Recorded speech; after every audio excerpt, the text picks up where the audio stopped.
Before we get started, we'd like to thank Allianz Trade for sponsoring this episode of Let's Get Surety. Allianz Trade is the trademark used to designate a range of services provided by Euler Hermes. Euler Hermes is the global leader in trade credit insurance and a recognized specialist in the areas of surety, collections, structured trade credit, and political risk. For more information on Allianz Trade Surety, visit their website referenced in the description. Now, on to our show. You're listening to Let's Get Surety. Let me hear your bonding talk with Kat Shamapande. Hey everyone, it's Kat Shamapande. We are excited to have you on this, listening to this episode of Let's Get Surety with us today. I've got my co-host, Mark McCallum, CEO at NASBP. Hey, Mark. Hey, Kat. I'm really looking forward to the conversation today. I am so excited about talking about this because it's something we've all been hearing about in the news, the Great Resignation. People are leaving their jobs in record numbers, and our guest today says that it's due to a high or record burnout. So we're going to talk about how we can combat that burnout in ourselves, in our teams, and when we're working with our clients. So to discuss this, we have with us best-selling author of Head Trash, The Leading Killer of Human Potential, an organizational anthropologist and CEO and founder, don't want to leave that out, CEO and founder of Aspire and RCI Institute, Renie Cavallari. Hey, Renie, thanks for being on. Thank you, Kate. It's good to be here. Good to see you both. We are so happy to have you. Well, before we dive into this topic, can you just tell us a little bit about yourself and about RCI and Aspire? Well, thank you. First and foremost, I'm a mama. And that's my best job. I love that job. And I'm a grandma now too. So there you go. Wow. Congratulations. Thank you so much. Oh boy. Now that's a job to aspire to. And I am enjoying it in every way. But as you did mention, I'm an author. My sixth book is Head Trash, The Leading Killer of Human Potential. And I am an entrepreneur. I have a handful of companies and investments and things like this. Aspire is the company that has been working with thousands of organizations and equally as important, tens of thousands of leaders over the last 27 years, which is crazy that it's our 27th year. And like nuts, like with my attention deficit, like me doing anything for 27 years outside of breathing, which I'm really happy about. But and I still love my work after 27 years. So I feel a ton of gratitude all of the time. And I'm not participating in the Great Resignation because I own the joint and evidently you have to stay. So there you go. Is that required when you own it? Yeah, to some extent, That darn responsibility, Kate. That's funny. Yeah, it's really interesting to see how things have changed recently. Clearly, you're bad at combating the burnout well if you're still there after 27 years. In our industry, in the surety industry, it's a really relationship-driven industry. So I can see how this would be, something that people in our industry would struggle with as well. Yeah, so burnout, we have seen it. We've all experienced it. I personally experienced it last year. The company was coming back. We had laid off, people in 2020, which, is emotionally, it's stressful for people who got laid off. It's also, I had never laid a single person off in 25 years, and it was our 25th anniversary. Wow. And it broke me in a lot of ways. And so last year we were coming back, then the book came out, and thank goodness it did well. I was in the recording studio doing an audiobook, and literally I was running out of steam. And then I decided, well, why not get married and have him move in and then go on a 3-month speaking tour and bring him with me? I mean, some of it I think was self-imposed burnout, but I certainly experienced it, and we were studying it at the time, which is really a bizarre to be studying something and then experiencing it as you're looking at others. And we identified that this is a true reality burnout, and it also triggered this great resignation in a lot of ways. And so it's been really wild for myself to make sure that I'm doing self-care a lot better than I was. I think sometimes you wear so many different hats that you forget, like the most important hat is the one that you put on for yourself. And I always tend to remember that after I have the crash. I crash out and go, oh yeah, me. So Renie, are there certain like warning signs? I mean, stress comes and goes, and you're right. It seems like it's been a very stressful environment over the last couple of years. But are there things that we should be watching for, like that we know we're going on the road and maybe we need to disrupt something? By the way, there is a white paper on it's rciinstitute.com. And so it's free. People can download it. We did this entire study. And it's also at dumpheadtrash.com. So you can find this in a more detailed way. But we actually created a test, a quiz, and a free assessment where you can determine where you are in that model. And some of the things that we saw were, of course, there's exhaustion, but there's also irritability and a sense of defeat that it doesn't matter what I do, I can't seem to get ahead. Feelings of having lost control. And that is actually what we hate most as human beings. So I always laugh because people will say, well, such and such is such a control freak. And I always respond with, we're all bloody control freaks. It's just what we want to control is different. So Mark, what you may want to control, I look at it and go, he's such a control freak. And then and vice versa is true. So when we understand that this feeling of being out of control, which is really what happened throughout 2020 and even into 2021. With 2021, we were starting to come out. And so we were running out of all of that adrenaline that we had to draw on through 2020. And adrenaline is not intended to be the tool for you to run your life on. It's there to spike and help you survive when you need it. And so we were literally exhausting our minds. We were exhausting our bodies. And then the other thing that was exhausting for us was our lack of connection with people. Yes. And so this affected us not just as human beings, but we've seen this in the issue of leadership and the need for resilient leaders at this time, is that people lost connection. And so, the connection became listening to a podcast or watching something on YouTube, or we zoomed out, like literally zoom. And this sense of emotional engagement is foundational to how we feel about people and things. And so then at the same time, we've had so much going on politically because of COVID. The world has been pretty messy, and especially right now. And so when you take that not being able to control things and this sense of where we weren't connecting well, we lost compassion for others. And that led us to a sense of really being disconnected with gratitude. And so all of this, just really took over our lives. And so naturally we felt exhausted and then hopeless. Yeah, that isolation, I know for me, you don't have a chance to reflect back upon someone else. Maybe you start to get a little negative on how you're looking at things, and then that kind of feeds on itself. So, I mean, what do you do? How do you disrupt that? Yeah.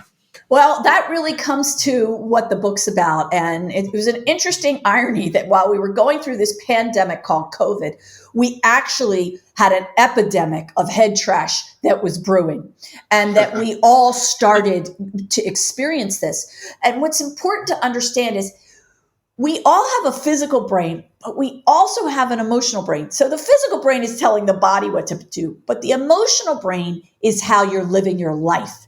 It's telling yourself how you feel, because we feel the way we think. And so one of the things that happens in our emotional brain is there's two sides. There's the connected side of our emotional brain as well as the disconnected side.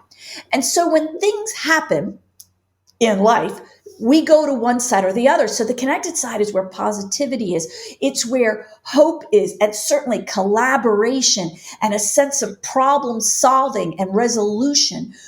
Our good stuff, our productivity, clarity, which is so important to us, lives in the connected side. On the disconnected side, you have negativity. You have varying degrees of fear, worry, anxiety, and burnout grows through that side of our emotional brain. And so when we come to understand that the goal of life is kind of simple, you want to spend as much time as possible on the connected side of your emotional brain. And the book really explores through a whole bunch of stories and then an actual process around how do you shift out of that disconnected side. Because things like the news can throw you into the disconnected side, or you'll get upset with your boss, or you get, a client is being unreasonable, or anyone, you can get triggered into the disconnected side driving down the highway and someone cuts you off and you decide which side of your brain you're going to go to. And that determines how you feel. And then that determines how you act. And we've had a lot of actions that have been really brewing more than ever because so many people, including myself, were living in this disconnected side and we didn't know the tools to shift. Well, I think that really will resonate with our community. As Kat said, they're really focused on relationships, but oftentimes they're problem solvers for their clients. So not only are they dealing with their own sense of being disconnected or connected, but then they're also dealing with that for their clients. So I imagine they're at somewhat risk of burnout because of that kind of double whammy if they're not doing things right. So I imagine you've got some good steps for people and how they can connect and maybe push off those feelings of isolation and hopefully not go down the burnout road. So first and foremost, we really have to look at our habits. What do we do in the morning that ensures that we're getting to the connected side of our emotional brain? If we dive into our email and, I have a global company, the odds are something happened somewhere with someone that didn't go well. And so if that's the first thing I see, I throw myself into the disconnected side. I'm no good as a leader, as a friend, a wife, nothing. I'm a mama when I'm on the disconnected side of my emotional brain. And so how we start our day is important. For me, I meditate because I got crazy energy. And so I like to really get it focused. I like to journal. I do some kind of workout. And I don't want to imply like I'm out there working out. Sometimes it's just taking a good walk because I don't love it, but I know that it helps get my mind in the right space.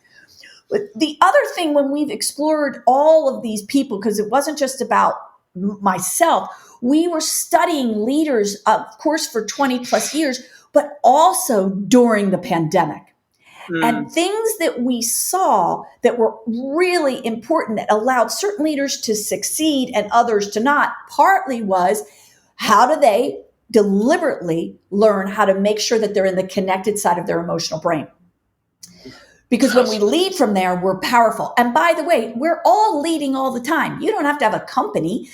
When we're working with a client, we're leading. When we're in relationship, we're leading. And it's self-leadership.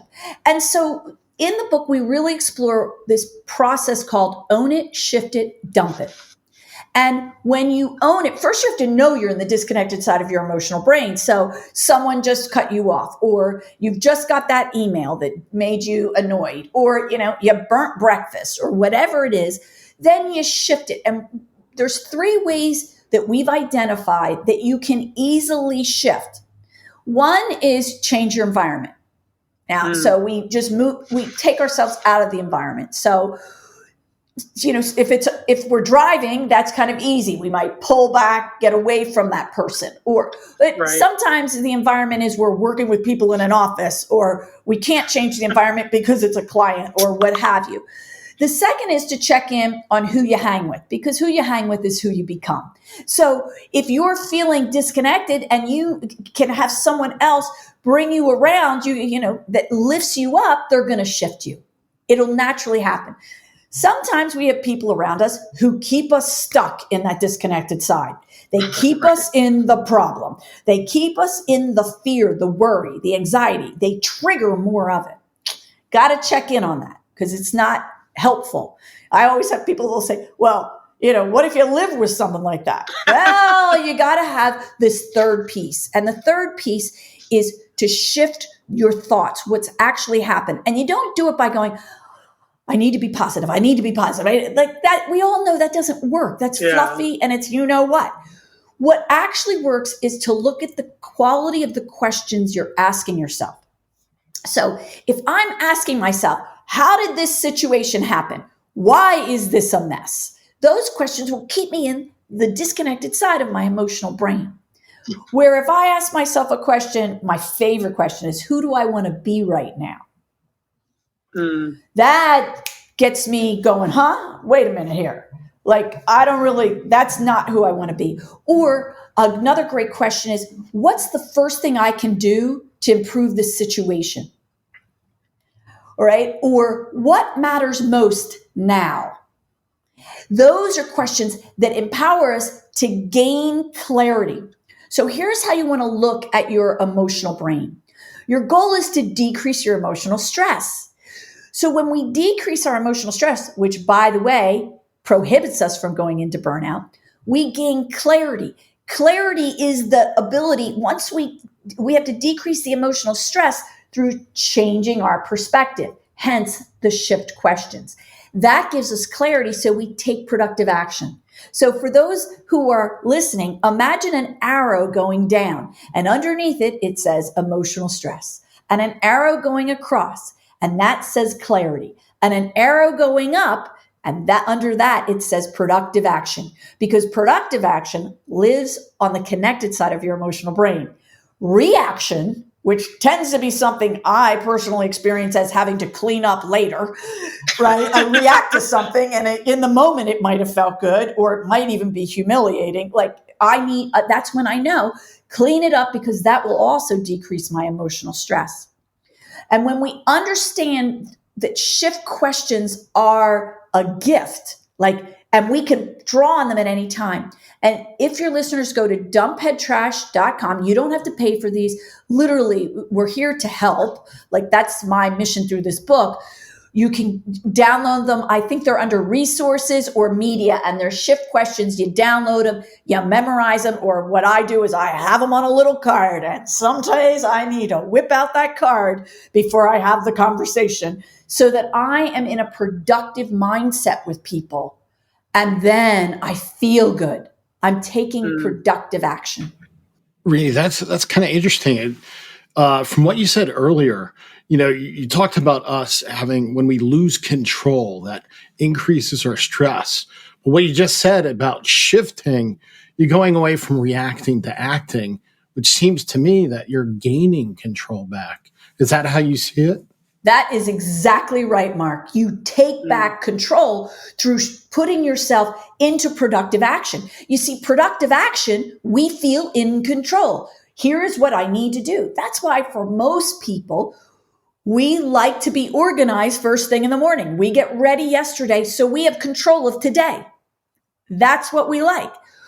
When things are chaotic, they feel out of control, and we can't sustain that kind of energy. We can be in chaos for a short period of time, but when it's just chaotic, and that's where COVID became this endless, what is it today? And how many people were dying? I mean, it was a horrible perspective, and, it was real. So it's not, you can't deny what's happening.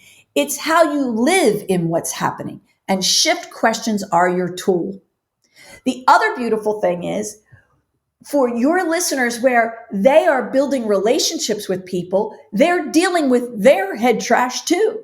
And so when you can't deal with someone else's head trash if you're in the disconnected side of your emotional brain. You've got to get yourself to the connected side.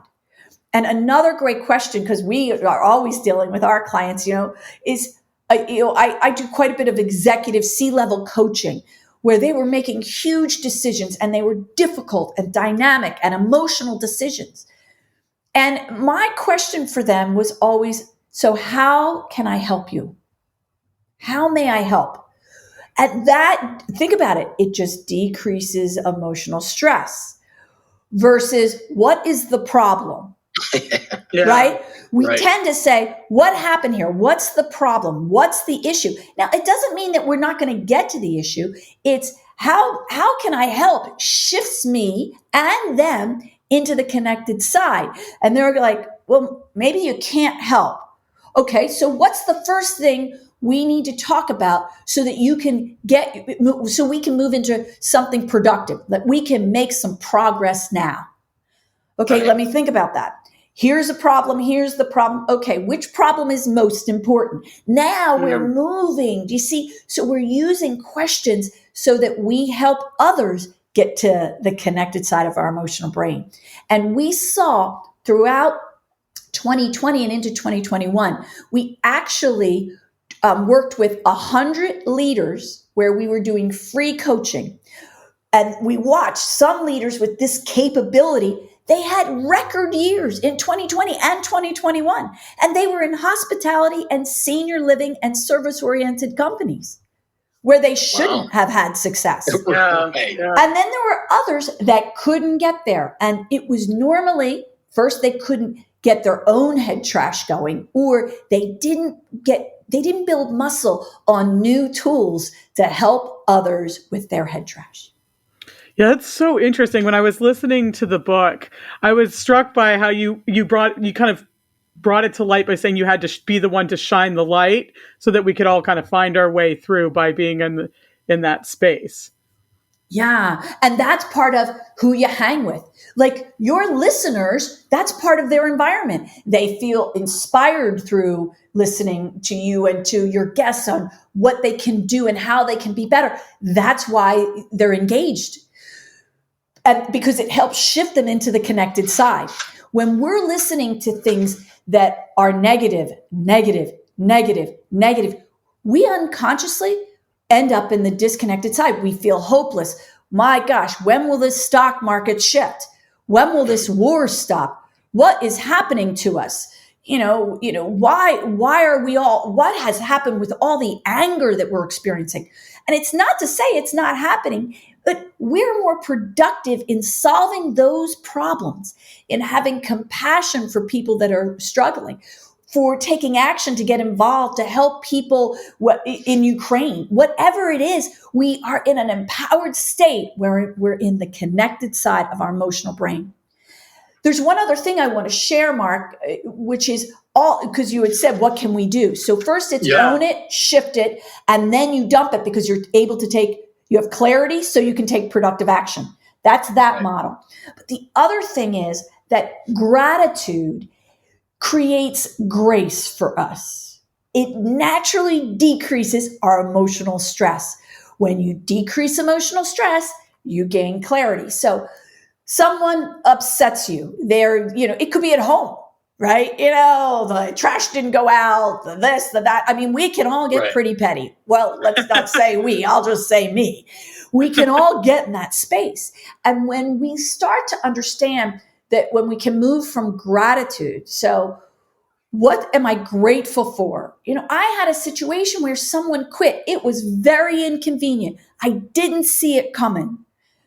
Well, that's not exactly true. In hindsight, I definitely saw it coming. But in the moment, I wasn't present enough.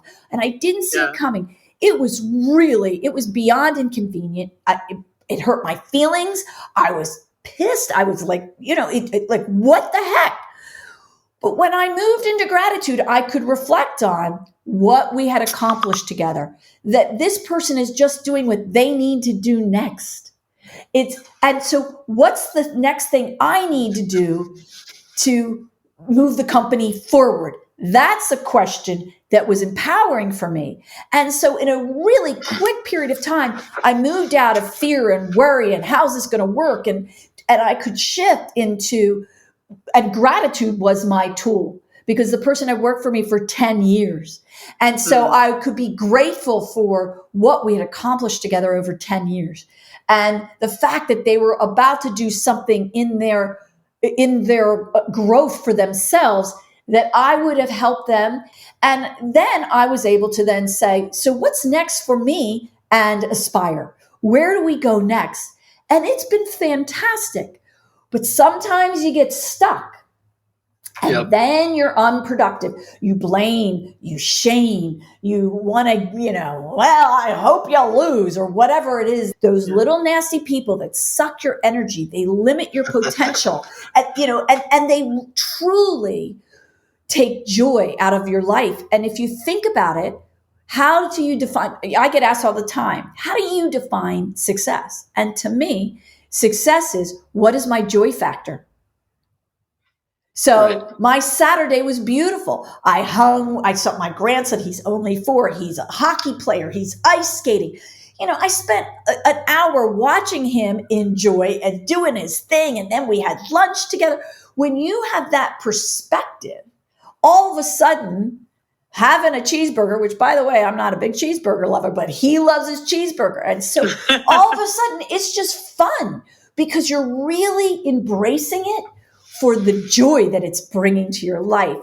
And that's what being present actually is all about. Nice. Well, Renie, I was curious, given that, and you talked about, who you have around you, could you reflect on your thoughts on the importance of finding a mentor or mentors? Amen to them. I mean, they all put up with me for all these years.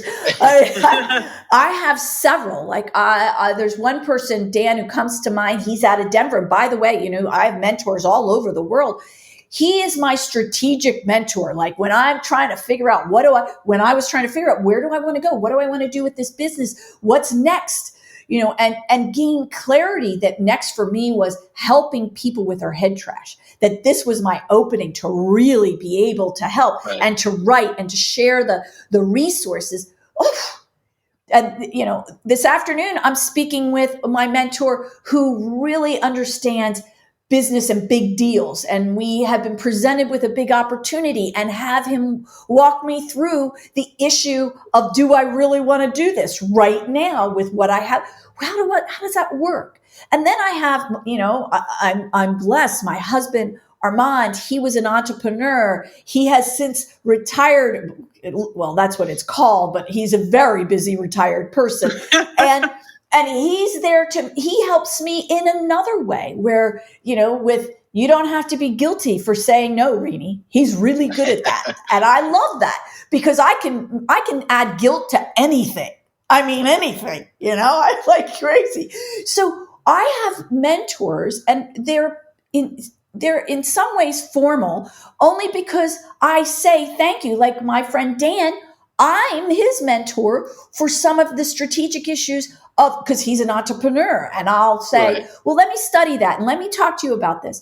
And then I have an organization I belong to called Entrepreneurs Organization, which is like the sister to YPO, Young Presidents Organization, and so I have a mentor through YPO where we co-mentor each other. I have a forum where it's a peer experience share conversation. So, and then I also mentor and coach, and you learn a lot from listening someone else's journey.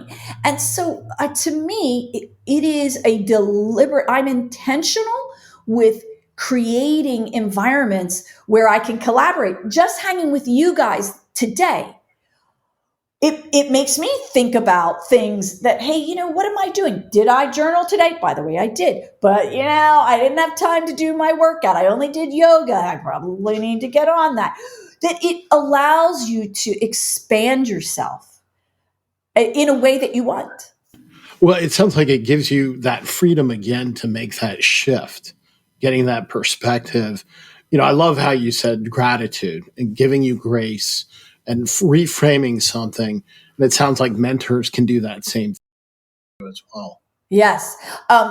There's a great Deepak Chopra and Oprah did some meditation things, and I'm sure you can, if you just Google it. And one is called "Gratitude is Grace" or something like this. And when I'm struggling to find grace, that's my go-to meditation. So. Nice. There's another great one. It's like Miraculous Relationships, and it's about any relationship. So could be great for your listeners. I love that one. And, so some days I'll go and just take one, 20-minute. I need to have a guided meditation because my head will be everywhere. I'll have 12 lists by the time I'm done, which isn't meditation. Yeah. That's preparation. Important, right, but not the same. Not the same. Well, I love that you were talking about the different groups you belong to and places that you look for these mentors. And I think what it really exemplifies is that you're being really intentional about finding those spaces to help you get there. And so, I mean, our association, I'm sure, can be that for our members as well, a space to find others who can understand and that you could see their skills and aspire to reach what they've reached and look for mentors in that way. So mentors are also, to your point, Kate, models. So who do I want to aspire to be like, to learn from? And I've also had models out there. There's a great book that I love called Leadership and Self-Deception by the Arbinger Institute. And it is a series of stories. But to me, the model is be careful of your self-deception. Ooh. So you can actually model through a book. Or, and then the other thing is, and I neglected to mention this, I also have my own coach, and I've had a coach for decades. I can't imagine. I mean, I feel, as I said, success to me is joy. So right. Joy in my work, joy in my life, in my relationships, in meeting new people like you guys, like that. I look for joy. But I was with her yesterday working through a business problem because it was like, I don't think I want to do this. And so in a formalized way, I also have a coach. And I love that. And as I said, like I do executive coaching, so I gain from others, but I also make sure that I have time for input for myself. And that's what I think, and, having an association, you can have coaches that can collaborate with one another. Just like Dan and I, Dan was he was a client. He hired our firm to re-strategize an entire sales organization in a company he owned. Well, when he sold that, our relationship became something different. I also have, I worked for years, decades with the CEO of Best Western. His name is David Kong. He retired as CEO after 20 or 25 years. He just retired in November. And we collaborated for decades. Well, now our relationship is completely different and we're thinking together and I'm helping him on what his next mission is. And, we were on the phone last week on something. And so I think it is, Kate, to your point, it's intentional. Just like waking up and making sure you do everything possible to start your day on the connected side of your emotional brain. That's great. And just by starting your day on the connected side, you can help bring your team in. And I love that focus as well. Or your clients when you're meeting with them in high pressure situations, as can often happen. Yes, actually, I created, that goes with the Head Trash book. It's called the Joy Journal. And the Joy Journal, because I happen to be a writer, obviously, but I need a little direction with my journaling. Otherwise, okay. I'm writing, I don't have purpose. I just needed something. And in the Joy Journal, I'll share these questions with you. You don't have to get the Joy Journal, but the first question is, what is my word of the day? So I start my morning with what is my word of the day? And today, my word was choice. Because I'm making some big decisions and I just have to choose what serves me. Yesterday was love because I was hanging out with my family and friends, and that was my word of the day. Friday was productivity because I was working on a huge project and needed to be productive. The second question is, what head trash do I need to dump from yesterday? So that I get in there and I really reflect on, like, what kind of crap do I have brewing over on that disconnected side of my emotional brain? And by writing it down, you let it go. Have you ever noticed that? Like when you're like, oh, I can't forget this. I can't forget this. I can't forget this. And then when you write it down, then you stop saying that. That's part of it. It helps you let go. And then the next question that's so important is, what is most important for me to focus on today? Again, productive action. So by the journal, it shifts you into productive action. And then my last question is, what do I feel grateful for?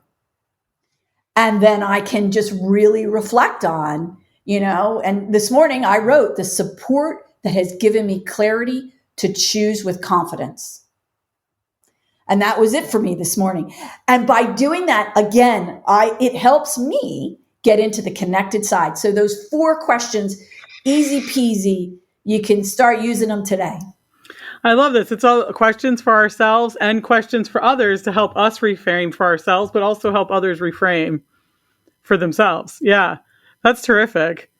I mean, it's been great having you on with us today and talking through the book. We'll include links so people can get a lot of the resources you were talking about, or if they want to check your book out, we'll include that in the description for today's podcast as well. Hopefully we can have you back on again sometime, Renie. I would love to hang out with you guys again. Are you kidding?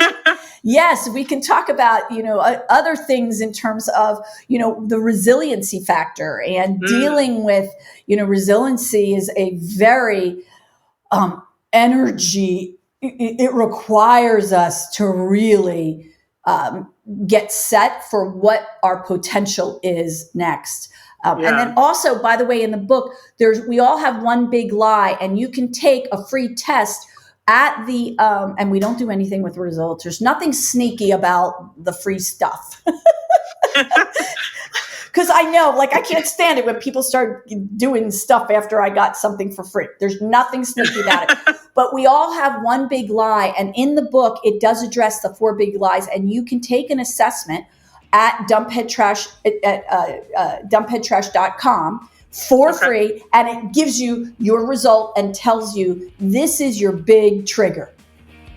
Wow. And we can explore that in some other call together. That sounds great.